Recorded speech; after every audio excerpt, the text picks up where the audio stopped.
नमस्कार, नमस्ते बिहार देख रहे हैं आप और मैं हूं आप सबके साथ अनूप। खबरों की शुरुआत करेंगे और सबसे पहले बात सीएम नीतीश कुमार के दौरे की। तो सीएम नीतीश कुमार आज बेतिया के चनपटिया जाएंगे, जहां वो कोरोना काल में बाहर से आए कामगारों के हाथों के बने कपड़ों का निरीक्षण करेंगे और उनकी हौसला अफजाई भी। यहां प्रशासन के सहयोग से बाहर से लौटे हुनरमंद मजदूरों को काम दिया गया था। अब इनके हाथों के बने कपड़ों की मांग लद्दाख के साथ ही देश के कई हिस्सों और यहां तक कि कतर में भी हो रही है। यहां करीब 400 मजदूरों को रोजगार मिला है, जो अपने घर पर ही रहकर अच्छी कमाई कर रहे हैं।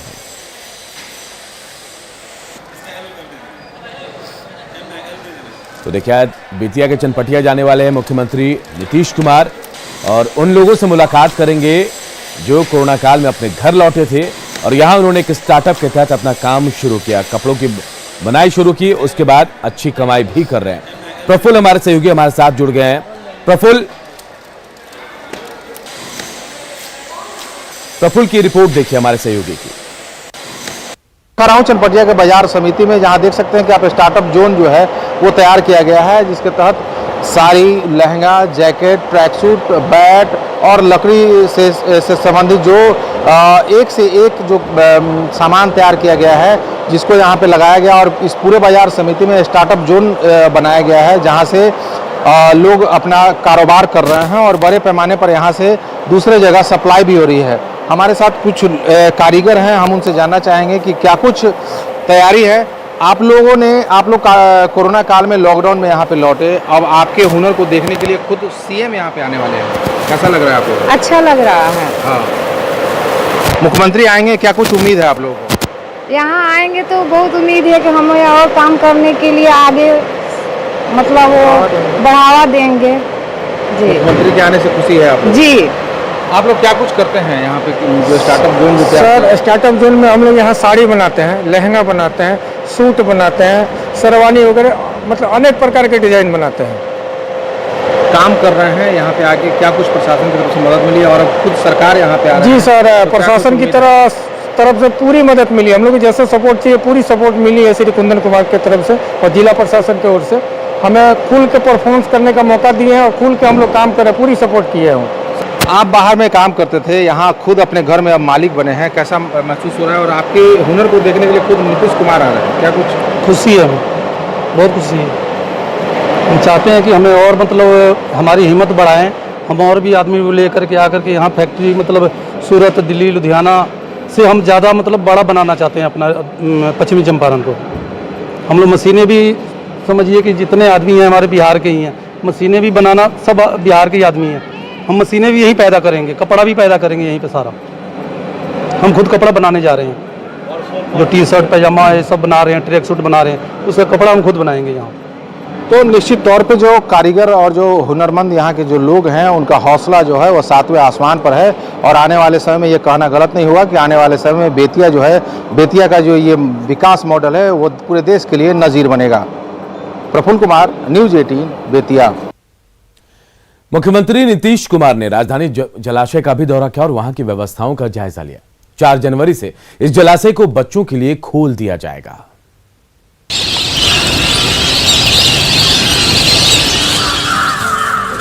आसमान में चिड़ियों की ये चहचहाहट ना तो किसी दूर दराज इलाके की है और ना किसी दूर देश की। ये नजारा बिहार की राजधानी पटना का है, जिसका लुत्फ 4 जनवरी से बिहार के बच्चे ले पाएंगे।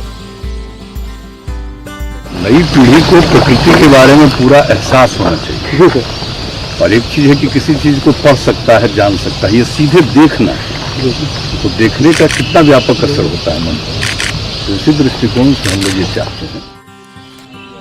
पटना स्थित सचिवालय में पर्यावरण एवं जलवायु परिवर्तन विभाग ने राजधानी जलाशय को विकसित किया है, जहां देश विदेश से आई चिड़ियों की चहचहाहट मन को लुभाने वाली है। मुख्यमंत्री नीतीश कुमार ने खुद राजधानी जलाशय का दौरा किया और यहां की व्यवस्था का जायजा लिया। मुख्यमंत्री के साथ डिप्टी सीएम तारकिशोर प्रसाद और मंत्री विजय चौधरी भी मौजूद रहे।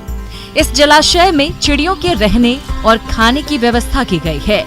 साथ ही दूरबीन भी लगाया गया है, जिससे चिड़ियों को नजदीक से देखा जा सकता है। 4 जनवरी से इस जलाशय में एंट्री शुरू हो जाएगी। 20-20 की संख्या में बच्चों को यहाँ लाया जाएगा ताकि वो प्रकृति की सुंदरता को नजदीक से निहार सकें। कुछ दिनों पहले नीतीश कुमार ने राजगीर का दौरा किया तो लोगों ने जाना कि चीन जैसे शीशे का पुल बिहार में भी बन रहा है। और अब जबकि नीतीश ने राजधानी जलाशय का दौरा किया तो ये अच्छी तस्वीर सामने आई, जिससे पता चलता है कि पटना में इतनी सुंदर जगह भी है। न्यूज़ 18 के लिए पटना से संजय कुमार की रिपोर्ट।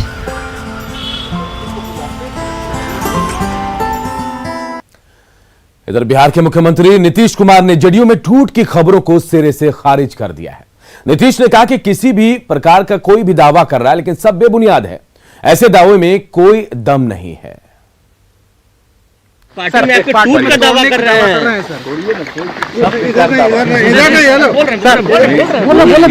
भी किसी भी प्रकार का दावा कर रहा है, सब बेबुनियाद है, उसमें कोई दम नहीं। आरजेडी की तरफ से पटना में लगाए गए पोस्टर पर बीजेपी जेडीयू ने पलटवार किया है। बीजेपी नेता प्रेम रंजन पटेल ने कहा कि आरजेडी के पास अब कोई काम नहीं बचा है, तो जेडीयू ने कहा कि ये सब तेजस्वी यादव के इशारों पर हो रहा है। अब यही काम बच गया है, पोस्टर लगाना, होर्डिंग लगाना, बैनर लगाना, कटाक्ष करना, एनडीए पर जो है से बोलना, दोनों के रिश्ते पर बोलना, अब केवल यही रह गया है। वो लाख कुछ बोलते रहेंगे, हमारा रिश्ता जो है वही रहेगा। हमारा एकजुटता है एनडीए में। हमारे रिश्तों को लेकर के वो क्यों परेशान है, ये समझ से परे है। कल और आज के बीच 24 घंटों में ये तीसरा एक कदम है जिससे उनकी हताशा और बौखलाहट साफ साफ झलकने लगी है। पहले प्रधानमंत्री पद का ऑफर, फिर पार्टी में टूट का दावा, और अब एक कार्टूनिस्ट की भूमिका में तेजस्वी यादव दिख रहे हैं। ब्रिटेन वाले कोरोना वायरस से सावधान होने का वक्त आ चुका है। ब्रिटेन और यूरोपीय देशों को संक्रमित करने वाला कोरोना वायरस का नया स्ट्रेन अब भारत पहुंच चुका है। ऐसे आलम में सतर्कता ही हमें बचा सकती है, लेकिन कुछ लोग इससे गंभीरता से इसे नहीं ले रहे हैं। हमारी एक्सक्लूसिव रिपोर्ट देखिए।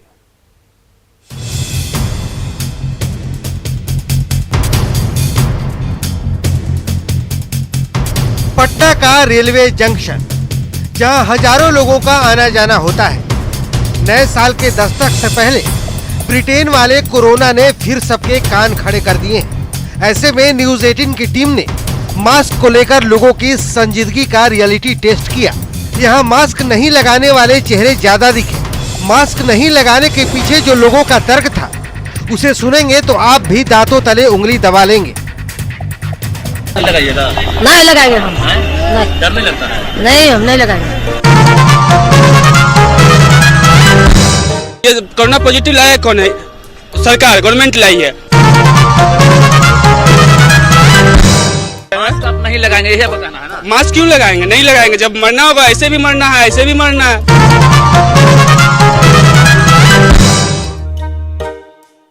पटना स्टेशन पर आने जाने वाले कुछ और लोगों के पास हम पहुंचे, जिनके चेहरे पर मास्क नहीं था। मास्क नहीं पहनने के पीछे उनके अपने तर्क थे। मास्क कहाँ? मास्क है। कोरोना खत्म हो गया। कोरोना कहाँ से? कोरोना कहाँ है? अब कोरोना कहाँ है? कोरोना नहीं है, खत्म। तो डर नहीं होगा आपको? कौन सी का डर रहेगा? ब्रिटेन में एक नया वायरस मिला है, स्ट्रेन। वायरस तो इसे आते रहता है, कुछ होगा नहीं आपको? कौन सी होगा?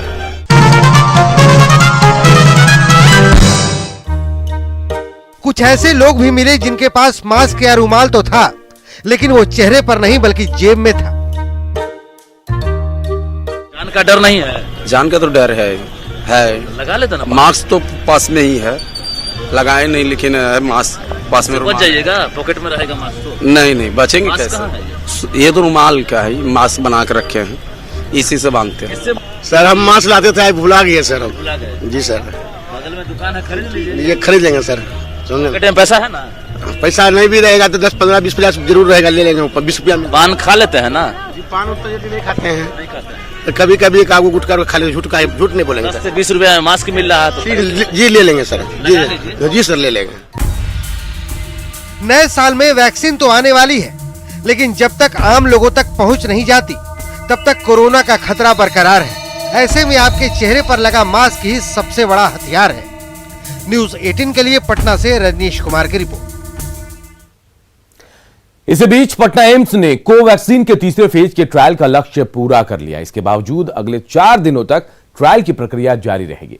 एम्स के अध्यक्ष ने बताया कि तीसरे फेज के ट्रायल में आईसीएमआर ने 1000 लोगों को डोज देने का लक्ष्य दिया था, जिसे पूरा कर लिया गया है। लेकिन 60 साल से ज्यादा के लोगों की भागीदारी कम होने की वजह से फिर 350 लोगों का लक्ष्य दिया गया है। उन्होंने बताया कि 98% लोगों में ट्रायल सफल रहा है। पूरा हिंदुस्तान कोरोना वैक्सीन के इंतजार में है, तो पटना एम्स ने भी तीसरे फेज के ट्रायल का लक्ष्य पूरा कर लिया है। यानी पटना एम्स में कोवैक्सीन का ट्रायल जारी है। हम सीधे बात करेंगे, अधीक्षक डॉक्टर सीएम सिंह हैं एम्स के, उनसे। सर, नया साल आने वाला है, ऐसे में भारत सरकार ने भी आश्वासन दिया था कि खुशखबरी मिलेगी हिंदुस्तान वासियों को। पटना एम्स की क्या तैयारी है? पटना एम्स जो फेज 3 ट्रायल कर रहा है कोवैक्सीन का, उसमें हमें इनिशियल टारगेट 1000 दिया था, जिसको हम आज कंप्लीट कर लिए हैं। बट उसके बाद चूंकि कुछ सेंटर्स पे रिक्रूटमेंट कम रहा, रिक्रूटमेंट रेट, इसलिए हमें रिवाइज टारगेट 1330 का दिया है, 1330 का। उसको भी हम 1-2 दिन में पूरा कर लेंगे। जी, अब तक तीसरे फेज का जो ट्रायल संपन्न हुआ है, इस दौरान आपने जो देखा होगा, कितनी फीसदी सही है ये, मतलब वैक्सीन जो है कितना कारगर लगा? अभी तक फेज 2 के जो रिपोर्ट आई है, उसमें जो वैक्सीन फेज 3 ट्रायल में दी जा रही है, उसकी इफिकेसी 98% तक है। तो काफी इफेक्टिव वैक्सीन है, सेफ्टी का कोई कंसर्न नहीं है। बिहार के लोग नए साल का जश्न मना सके, इसके लिए बिहार पुलिस ने कई इंतजाम किए हैं। 31 दिसंबर और 1 जनवरी को सुरक्षा के खास इंतजाम रहेंगे। एडीजी मुख्यालय ने बताया कि जश्न में खलल डालने वालों के खिलाफ सख्ती से निपटा जाएगा। 31 और 1 जनवरी को लेकर के जो है वो लोगों में खासा उत्साह है। इधर पुलिस मुख्यालय की बात कर लिया जाए तो पुलिस मुख्यालय भी पूरी तरह से मुस्तैद है। हमारे साथ मौजूद हैं एडीजी पुलिस मुख्यालय जितेंद्र कुमार जी, बात करते हैं। सर, 31 नाइट और 31 जनवरी को जो सेलिब्रेशन करते हैं लोग, उनको लेकर के किस तरह की तैयारी है, क्या सुरक्षा व्यवस्था की तैयारी की गई है पुलिस मुख्यालय की तरफ से? सबसे पहले तो आपके माध्यम से समस्त बिहार वासियों को 2021 नववर्ष की बहुत बहुत शुभकामनाएं। आगे आने वाला वर्ष आप सभी के लिए जो है बहुत मंगलमय रहे और स्वास्थ्यवर्धक और शांतिवर्धक रहे, ये हमारी शुभकामनाएं हैं। अब 31 दिसंबर की रात्रि से ही लोग सेलिब्रेट करना प्रारंभ कर देते हैं और विशेष रूप से कुछ होटल आदियों में जो है आयोजन किए भी जाते हैं। इस वर्ष क्योंकि कोविड-19 की गाइडलाइंस हैं, तो मेरा जो है अपील सभी से ये होगा कि कोविड-19 की गाइडलाइंस जो राज्य सरकार द्वारा जो इशू की गई हैं, 31 दिसंबर और 1 जनवरी में जो आप सेलिब्रेट करें, उन गाइडलाइंस के तहत ही सेलिब्रेट करें और उसमें जो उपाय सुझाए गए हैं उनका पालन करते हुए करें। सुरक्षा व्यवस्था की आप बात करें तो हमने 31 दिसंबर के लिए भी जो है सभी जिला पुलिस अधीक्षकों को निर्देश दिए हैं, आवश्यक बल भी उपलब्ध कराए हैं कि रात्रि में विशेष रूप से अर्धरात्रि के आसपास जो कि नव वर्ष का आगमन होता है, तो उस समय रास्तों में, मार्गों में उनकी गश्ती पुलिस पदाधिकारी आदि जो है पूरे तैनात रहें और देखें कि जो है कि किसी भी तरह का जो है हुल्लड़ हुड़दंग नहीं हो सके, इसको सुनिश्चित करेंगे। और 1 जनवरी को क्योंकि लोग पार्किंग स्थल आदि पिकनिक स्थल, पार्क आदि में जा करके सेलिब्रेट करते हैं, तो वहां पर भी जो है आवश्यक बल तैनात रखें। विशेष रूप से पटना में अगर देखें तो हमारे कुछ चिन्हित पार्क हैं और नालंदा में देखें तो राजगीर, घोड़ा कटोरा और उसी तरह से जो है जहानाबाद में हमारा जो है बराबर केव्स है, जहाँ पर वहाँ पर लोग सेलिब्रेट करने जाते हैं। तो इन स्थानों पर अतिरिक्त बल की भी तैनाती की गई है, मुहैया कराया गया है और निर्देश दिए गए हैं। ये हमारी जो है, और हम इसके लिए पूरी तरह से तैयार हैं कि लोग शांतिपूर्वक इसको जो है सेलिब्रेट कर सकेंगे। सासाराम नगर परिषद ने इस साल ठंड और शीतलहर को लेकर गरीबों और असहायों के लिए विशेष व्यवस्था की है। ऑडिटोरियम को अस्थायी आश्रय स्थल में तब्दील कर दिया गया है और इसे रैन बसेरा की तरह उपयोग में लाया जा रहा है। यहाँ 50 बेड लगाए गए हैं। कंबल से लेकर बिछावन, पेयजल और शौचालय तक की व्यवस्था की गई है। एक केयर टेकर को नियुक्त भी किया गया है ताकि किसी तरह की कोई परेशानी होने पर उसका फौरन समाधान हो सके। हमारे सहयोगी अजीत कुमार ने इस अस्थायी आश्रय स्थल का जायजा लिया। जाड़े की सर्द रात है और कड़ाके की ठंड पड़ रही है। ऐसे में सासाराम में असहाय लोगों के लिए नगर परिषद द्वारा अस्थायी आश्रय स्थल बनाया गया है। आप देख सकते हैं कि किस प्रकार यहाँ पर बेड लगाए गए हैं। नगर परिषद द्वारा 50 बेड की यहाँ व्यवस्था की गई है, कंबल की व्यवस्था की गई है, चादर की व्यवस्था की गई है। और ये जो है ऑडिटोरियम का परिसर है और ये तत्काल जो है जारे को देखते हुए इसे अस्थायी आश्रय स्थल में परिवर्तित किया गया है, ताकि ऐसे लोग जो रात में कहीं फंस जाते हैं या फिर जिन्हें कहीं कोई ठिकाना नहीं मिलता है, उन लोगों को रहने की यहाँ व्यवस्था हो सके। आप देख सकते हैं कुछ लोग हैं जो रात यहाँ पर काटने के लिए यहाँ पर रुके हुए हैं और ये पूरी तरह से निःशुल्क है। तो इस प्रकार सासाराम के नगर परिषद द्वारा ये व्यवस्था की गई है और इसके लिए यहाँ पर एक केयर टेकर की नियुक्ति की गई है और जो इसकी पूरी व्यवस्था देखेंगे। जी बताइए कितने बेड है यहाँ पे? 50 बेड। 50 बेड है जी सर। अच्छा, लोग आते हैं यहाँ? हाँ आते हैं। अच्छा, कब से चल रहा है? ये 10 दिसंबर से। अच्छा, तो जो रात में अगर कोई फंस जाए या फिर असहाय लोग हैं वो आते हैं तो यहाँ रुकने की व्यवस्था है? जी सर, जरूर, पूरी उत्तम व्यवस्था है। और क्या क्या व्यवस्था है? बेड है, तोशक है, तकिया है, कंबल है और क्या, पानी का व्यवस्था, लैट्रिन बाथरूम जी। तो यहाँ पर पानी की व्यवस्था है और शौचालय की व्यवस्था है। तो जारे में जो गरीबों को रात अगर काटनी हो तो असहायों के लिए ये बेहतर व्यवस्था सासाराम के नगर परिषद द्वारा की गई है। अजीत कुमार, न्यूज़ 18, सासाराम। बिहार में पूर्ण शराबबंदी है, लेकिन रोहतास में इसकी खुलेआम धज्जियां उड़ाई जा रही हैं। यहां शराब की बाजार सस्ती और देशी शराब 20 रुपए प्रति गिलास बेची भी जा रही है। तिलथू थाना के तूतला पहाड़ी के पास वन विभाग के कार्यालय के पास एक वीडियो यहां का सोशल मीडिया में तेजी से वायरल हो रहा है। इस वीडियो में कुछ लोग बैठकर शराब बेच रहे हैं और कुछ लोग इसे खरीद कर पी भी रहे हैं। रोहतास का ये वायरल वीडियो अपने आप में कई बड़े सवाल खड़े कर रहा है। हालांकि न्यूज़ 18 इस वायरल वीडियो की पुष्टि नहीं करता है।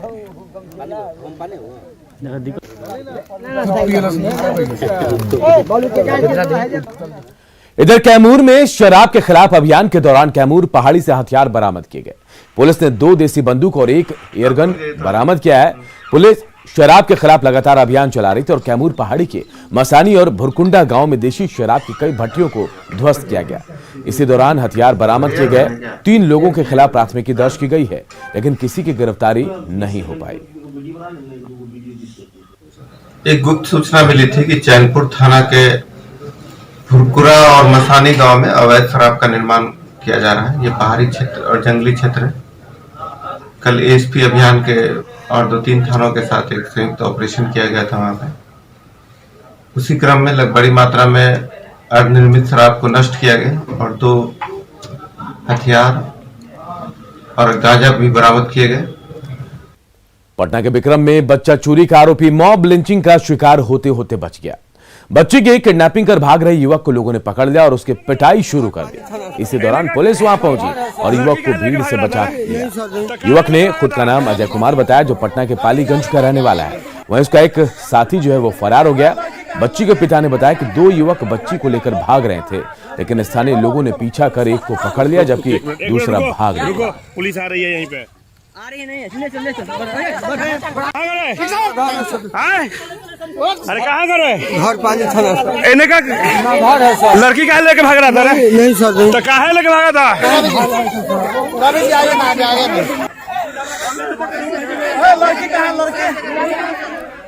अगली खबर सहरसा से, जहां रिश्ते को शर्मसार करने वाली घटना सामने आई है। सीतामढ़ी के रहने वाले एक लड़की ने अपनी मौसी पर ही बेचने का आरोप लगाया। पुलिस ने आरोपी महिला को हिरासत में ले लिया है। पीड़िता ने आनंद होटल में सेक्स रैकेट की बात भी कही, जो बीजेपी नेता राजीव रंजन शाह का है। डीएसपी हेडक्वार्टर ने बताया कि आरोपी रंभा देवी के साथ ही उत्तर प्रदेश के गाजियाबाद की एक महिला काजल को भी गिरफ्तार किया गया है। हालांकि होटल में सेक्स रैकेट के बारे में उन्होंने जानकारी से इनकार किया। हमको मारती भी थी, रूम से बाहर नहीं निकलने देती थी। उसके बाद स्टेशन पर लेके आती थी, पार्टी लोग के पास भेजती थी, आनंद होटल में भी भेजती थी और रूम पर भी लेके जाती थी। यहाँ माल गोदाम है वहाँ पर भी लेके जाती थी। हम लोग को पैसा नहीं देती थी। महिला थानाध्यक्ष द्वारा त्वरित कार्रवाई की गई जो है, और जिसमें रंभा देवी उर्फ शांति देवी और काजल देवी पति योगेश पासवान, एक गाजियाबाद उत्तर प्रदेश के रहने वाले हैं। ये दोनों पकड़े गए हैं, जिनके पास से जो है 4 मोबाइल फ़ोन से पकड़ाई है और पीड़िता का मेडिकल जांच के लिए भेजा गया है और ये दोनों गिरफ्तार महिला को जो है न्यायिक हिरासत में भेजा जा रहा है।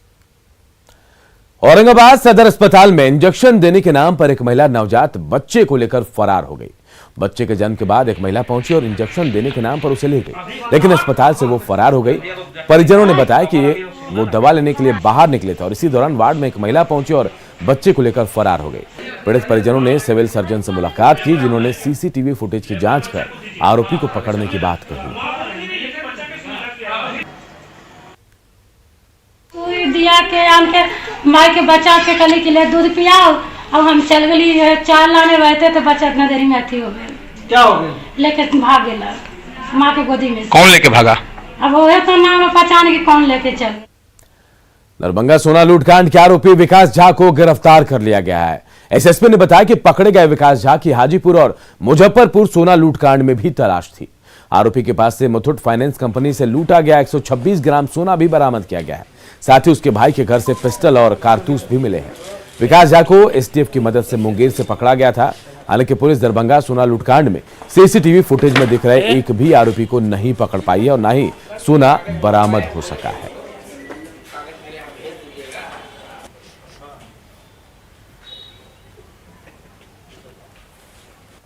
ये सोना के कई बड़े कांड में लूट कांड में वांछित कुख्यात अपराध कर्मी विकास झा की गिरफ्तारी मुंगेर पुलिस और एसटीएफ के सहयोग से की गई। यहाँ पर 9 दिसंबर को बड़ा बाजार में एक स्वर्ण व्यवसायी के यहाँ सोना लूट की एक बड़ी घटना घटित हुई थी।